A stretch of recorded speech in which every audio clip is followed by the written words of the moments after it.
Have you ever wondered why some people seem to remain calm and composed, even in a world overwhelmed by chaos and constant pressure? It's not because they're luckier than you. They've simply chosen to live differently, changing how they approach life, one small step at a time. Inner peace isn't some far-off ideal. It's born from the simplest things, learning to let go, slowing down, tuning in to your own thoughts. In this video, we will walk with Denzel Washington to go through 5 small shifts that could transform your entire mindset. So if you're feeling drained, lost, or just craving a moment of peace in your heart, don't look away, because what you're about to hear might just be the gift your soul has been searching for. In the fast-paced rhythm of modern life, there are moments when I feel like I'm drifting in an endless whirlpool of work, expectations, and invisible responsibilities. Pressure seems to come from every direction: family, society, and often my own internal voice, leaving my mind with no space to rest. On countless sleepless nights, I've asked myself, how is it that in a world of so much comfort and convenience, people feel more exhausted, empty, and lost than ever before? We came to realize that what we truly need is not to chase harder, but to stop, just for a moment, and listen to the voice within. Inner peace doesn't just appear. It's the result of conscious, intentional choices made moment by moment. When the soul is soothed, only then does life begin to feel truly worth living. But how do you keep your heart calm like a cloud, untouched by the storms of the outside world? It's a question so many others are trying to answer too.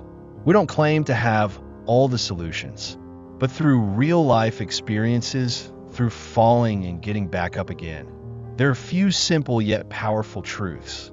And if you're willing to listen with an open heart, here are 5 practical steps that might help bring peace to your mind and clarity to your soul. First, learn to let go. It sounds easy, but it's one of the hardest and most essential lessons on the journey toward true peace. How many times have you asked yourself, what if I had made a different choice that day? We used to be haunted by that question. Old memories, long past mistakes. We clung to them like they were essential pieces of who we were. But the truth is, holding on to things that can't be changed is like gripping the string of a kite that's already broken free. The tighter you hold, the more it hurts. Life rarely goes according to plan. We prepare, we take careful steps, and still things unravel. When that happens, instead of blaming myself or spiraling into frustration, we must accept the truth that we can't control everything. Elsa in Frozen. She was trapped in fear and the crushing weight of expectations until she finally sang, "Let It Go." It wasn't just a song, it was her moment of freedom. Letting go doesn't mean weakness. It means giving your soul space to breathe. Letting go is not surrender. It's not carelessness. It's a courageous, conscious decision to say, I gave it my all, and now I choose to move forward. The people who left, the mistakes we made, the unfinished stories, they all played their part. Clinging to the past only burdens the heart. But letting go, that opens the door to something new, something lighter. You can't receive what's next if your hands are still full of what's broken. And it's true. Peace begins the moment you stop holding on to what no longer serves you. The moment we did that, something shifted. Your mind will feel lighter, clearer, almost clean, and you could fully embrace the present. It was like you had finally started to live again. Then came the next lesson. To truly protect this newfound peace, you had to learn not just to let go, but to slow down and appreciate the quiet beauty in life's smallest moments. Some people used to be the kind of person who was deeply affected by what others said, whether intentionally or not. A passing comment from someone could keep me awake all night, looping endlessly in my head while they questioned themselves. Am I really the way they said I am? They wasn't living for themselves. They was living in the shadow of others' expectations and judgments. And they must realize that they've been handing over the steering wheel of their life to people who, in many cases, didn't even truly know them. There's a scene from the movie Ratatouille. The infamous food critic Anton Ego wrote in his final review, "Not everyone can become a great artist, but a great artist can come from anywhere."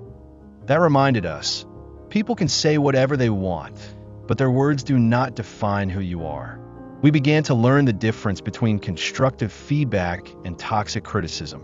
Not everyone understands the journey you are on, so they don't have the right to judge your ideals, your dreams, or your decisions. From that moment on, you started to stand more firmly in your own values, even when those values went against the grain. Living authentically is no easy feat, especially in a society so quick to impose standards on everything. But if we keep molding ourselves to fit others' views, then in the end, are we even ourselves anymore? When you stopped letting meaningless words dictate your worth, life became lighter. You no longer felt the need to perform perfection for anyone. You learned to stay silent in the face of pointless judgment, like a lotus blooming calmly in a muddy pond, unshaken, untouched by the filth around it. When you truly grasp this, it will feel like a layer of dust is gently wiped away from your soul. You will realize that peace isn't the absence of noise. It's knowing which sounds are no longer worth listening to. There's one more truth you should know to keep your mind calm. You must also learn to simplify your thoughts, to stop yourself from spiraling into endless worry. Once you stop getting tangled in the noise of others' opinions, you will feel significantly lighter. But even then, peace can still slip away if your mind is trapped in a loop of anxious thoughts. You will realize that true serenity begins with a simple mind and the ability to pause before your thoughts become a burden. Some people used to overthink everything. A tiny event could keep me sitting there for hours, imagining every possible worst-case scenario. Overthinking is like a maze with no exit. The more you try to escape, the deeper you get lost in worry and exhaustion. In the movie Inside Out, the character Joy couldn't stop Riley, the little girl, from feeling sad or confused after moving to a new city. But in the end, the film taught us something essential. We don't need to eliminate emotions. We need to accept and balance them. And sometimes, simply sitting still and breathing deeply makes everything feel more bearable. When you learn to simplify, you saw clearly not everything needs to be overanalyzed. Some things, you could just let it be. Instead of trying to control everything or forcing answers, you started focusing on what you could do at that moment. Like, instead of worrying about a presentation next week, you'd outline it and practice a little each day. Not to erase the anxiety, but to turn it into action. You began meditating, just a few minutes each morning at first. It was hard to keep your mind still. But strangely, when you sat quietly, breathing deeply, and listened to your own heartbeat, a gentle sense of calm seeped into every cell. It was like all the outside noise got locked out beyond the doors of your awareness. Slowly, you came to understand this. When your mind gets to rest, when it's no longer weighed down by unnecessary thought, your soul gains clarity. You see things more clearly. You make decisions more peacefully. Peace doesn't come from perfection. It comes when you stop complicating what was always meant to be simple. And then, when your heart was still, when your mind was quiet, we began learning the final lesson. Perhaps the hardest, yet the most healing of them all in this journey toward inner peace. Learning how to love and forgive, not just others, but most importantly, myself. After we learned to stop the mental chaos, after our thoughts were tidied like a clean, organized room, no longer cluttered with pointless worries, we were ready for one final lesson. It's the one that has been the hardest for me, but also the one that's brought the deepest healing. Learning how to love and to forgive. Some people used to think love was instinctive, natural, but the older they got, the more they realized loving, especially loving yourself, is a choice. Sometimes it's even a skill that needs to be practiced every day. There was a time they were unkind to themselves. They blamed themselves for past mistakes, for not being good enough, strong enough, or living up to others' expectations. But eventually, it hit them if they don't know how to hold themselves after they fall. Who will? They're the line in the perks of being a wallflower. We accept the love we think we deserve. So, start to care for yourself, not just through healthy meals or good sleep, but through morning affirmations and gentleness when we made mistakes.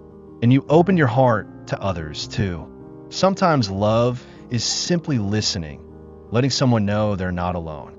You find joy in doing small, kind things, picking up something someone dropped, sending a check-in message, because positive energy is like sunlight. It spreads quietly without asking for attention. But perhaps the hardest of all is the act of forgiveness. Forgiving those who hurt you doesn't mean you excuse what they did. It means you're freeing yourself from the chains of bitterness and resentment. The story of Nelson Mandela, imprisoned for 27 years. When he finally walked out of that cell, he said, "As I walked out the door toward the gate that would lead to my freedom, I knew that if I didn't leave my bitterness and hatred behind, I'd still be in prison." We can't change the past. We can't change other people. But we can choose how we live now, to choose love over hate, lightness over heaviness. Forgiveness doesn't make us weak. It makes us free. And at that moment, peace doesn't lie in the absence of storms, but in the ability to keep your heart steady amidst them. When you love, truly love, yourself and this world, we have reached the final point in my journey towards stillness. As you completed this journey, a journey not long in time, but profoundly deep in internal experience, you suddenly realize that mental peace isn't something distant, something only for those who live apart from the world. On the contrary, it's a gift, subtle, gentle, yet incredibly precious, that anyone can wrap up and give to themselves, with just a few simple changes in thought and daily living. It's not about grand gestures or massive inner revolutions.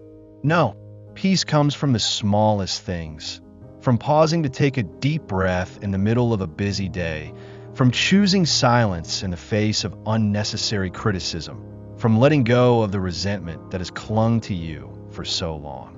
These seemingly insignificant moments are the foundation upon which you build a world inside yourself.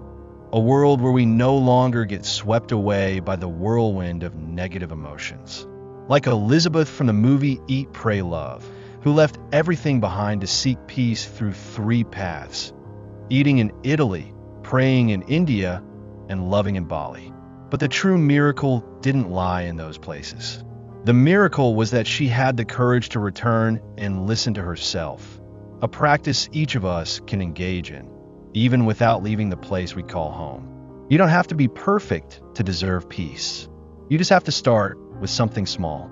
Maybe it's learning to let go of an unreasonable expectation, slowing down to feel the morning sunlight, or simply choosing forgiveness over carrying anger for years. You may be facing your own struggles, work, family, complicated relationships, or simply an empty feeling inside. But please trust this. Peace isn't something you have to go out and find. It's something you can nurture yourself, little by little, every day. Try choosing one piece of advice that feels the easiest to begin with. Just one small action, and you'll be surprised at how gently your soul begins to change. And step by step, you'll become the most peaceful version of yourself. Not because the world softens, but because you've softened toward yourself. A peaceful mind, it's not far, nor is it hard. All it takes is for you to begin today and now. Together, we've just walked through a journey of 5 simple yet powerful ways to heal and soothe the mind, like a refreshing breeze amidst hectic, stressful days. Peace isn't a far-off destination. It's something you can experience today with small shifts in your thinking, your way of life, and the way you relate to yourself. We're truly grateful that you've stayed until the very end of this video. Thank you. Your presence is the motivation that keeps me sharing more stories, lessons, and insights that help us grow stronger together, day by day. If you're carrying a story, a feeling, or simply an unspoken thought, please leave it in the comments below. We are here, ready to listen and share with you. And if you're facing your own challenges, don't hesitate to share. This video is just for you because the healing journey is one we can walk together. If you found this video meaningful, please like it to spread positive energy, share it to offer hope to someone else, and subscribe to the channel so you won't miss any upcoming content, where each video is a step on the path to peace and love. We will meet again in the next story because your journey is still unfolding.